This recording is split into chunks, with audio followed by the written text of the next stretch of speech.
राम राम राम राम राम राम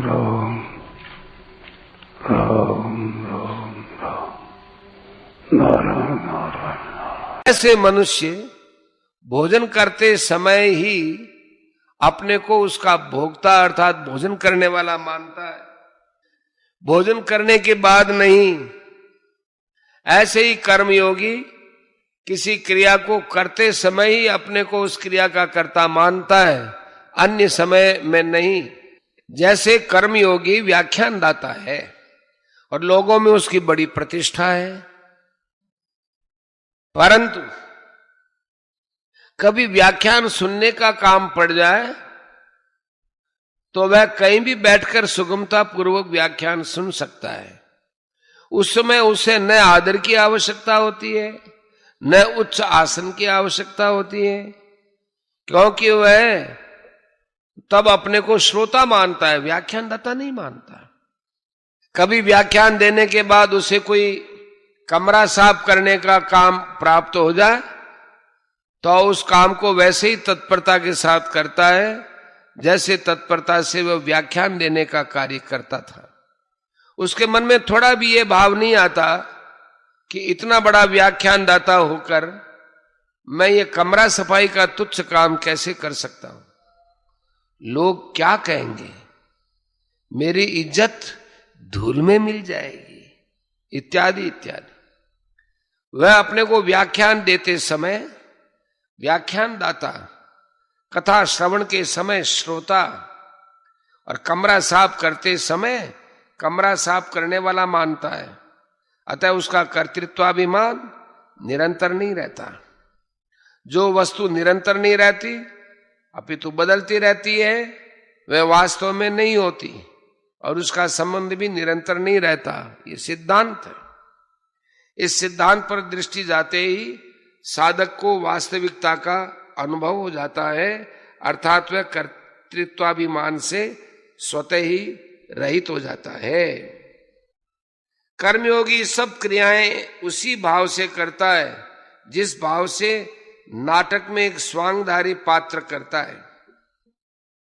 जैसे नाटक में हरिश्चंद्र का स्वांग नाटक के लिए ही होता है और नाटक समाप्त होते ही हरिश्चंद्र रूप स्वांग का स्वांग के साथ ही त्याग हो जाता है।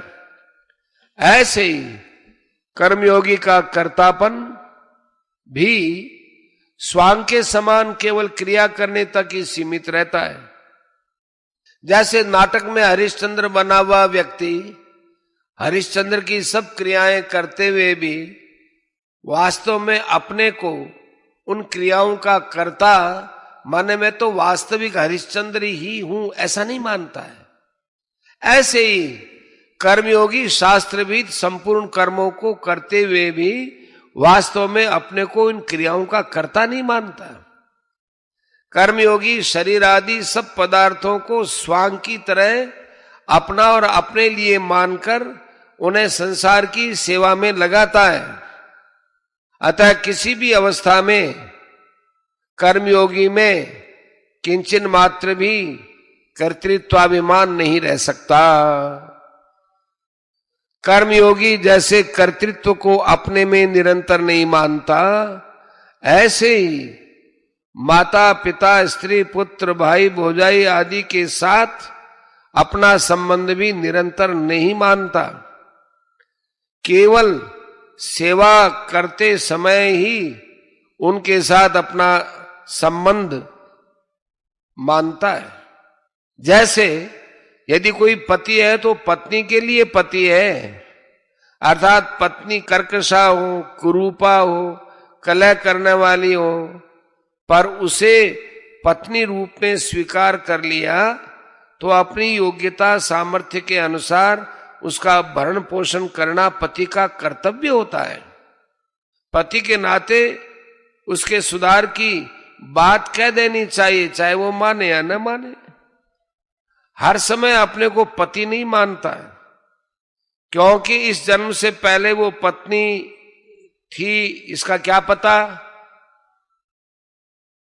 और मरने के बाद वह पत्नी रहेगी इसका भी क्या निश्चय है?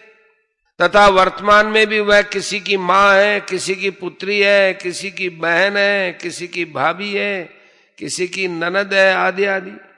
वह सदा पत्नी ही तो नहीं है। ऐसा मानने से उससे सुख लेने की इच्छा स्वतः मिटती है और केवल भरण पोषण सेवा करने के लिए ही पत्नी है, यह मान्यता दृढ़ होती है। इस प्रकार कर्मयोगी को संसार में पिता, पुत्र, पति, भाई आदि के रूप में जो स्वांग मिलता है उसे वह ठीक ठीक निभाता है। दूसरा, अपने कर्तव्य का पालन करता है या नहीं उसकी ओर वो नहीं देखता।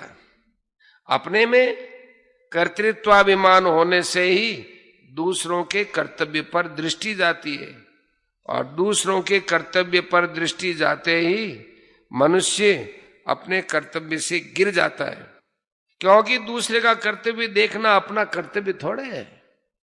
जिस प्रकार कर्मयोगी संसार के प्राणियों के साथ अपना संबंध निरंतर नहीं मानता, उसी प्रकार वर्ण, आश्रम, जाति, संप्रदाय, घटना, परिस्थिति आदि के साथ भी अपना संबंध निरंतर नहीं मानता।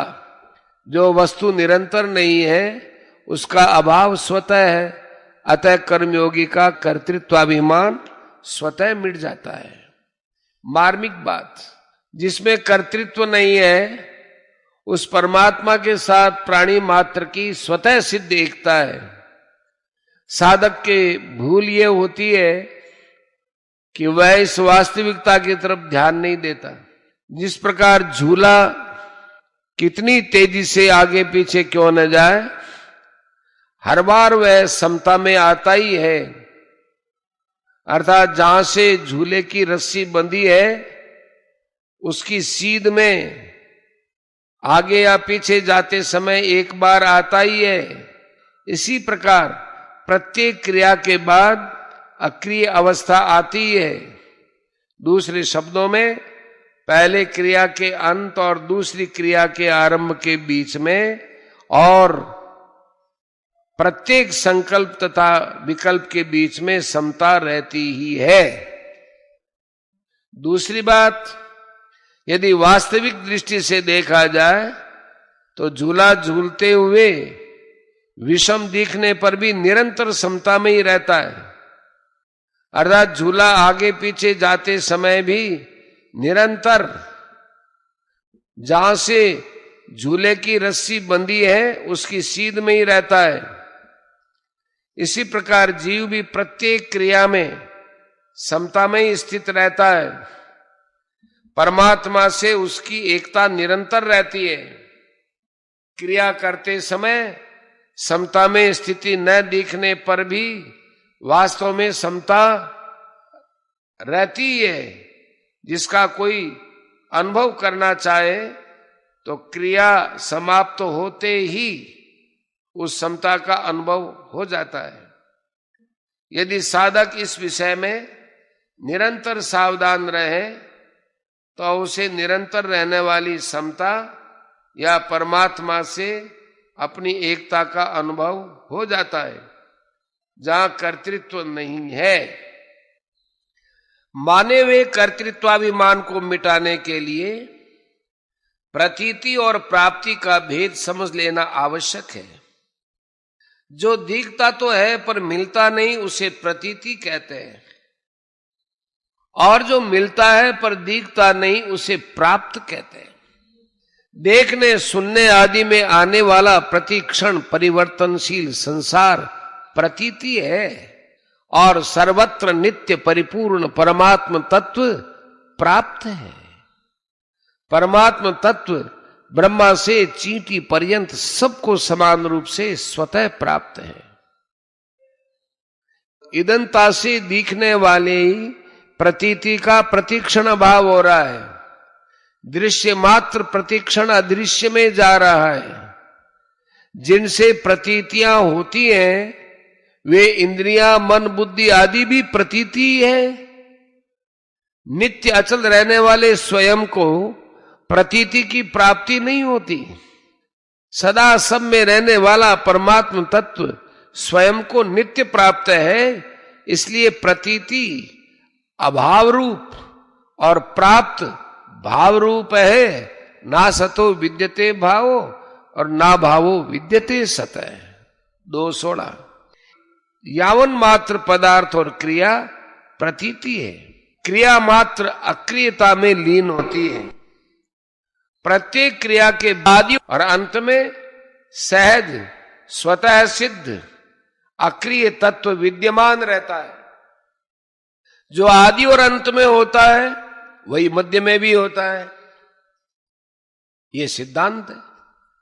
अतः क्रिया के समय भी अखंड और सहज अक्रिय तत्व ज्यों का त्यों विद्यमान रहता है। वह सहज अक्रिय तत्व चेतन रूप अथवा परमात्म तत्व अक्रिय और सक्रिय दोनों अवस्थाओं को प्रकाशित करने वाला है, अर्थात वह प्रवृत्ति और निवृत्ति करने और न करने दोनों से ही परे है। प्रतीति माने देश काल वस्तु व्यक्ति क्रिया आदि से माने हुए संबंध अर्थात आसक्ति के कारण ही नित्य प्राप्त परमात्म तत्व का अनुभव नहीं होता। आसक्ति का नाश होते ही नित्य प्राप्त परमात्म तत्व का अनुभव हो जाता है। अतः आसक्ति रहित होकर प्रतीति को प्रतीति की सेवा में लगा देने से प्रतीति का प्रवाह प्रतीति की तरफ ही हो जाता है और स्वतः प्राप्त परमात्म तत्व शेष रह जाता है।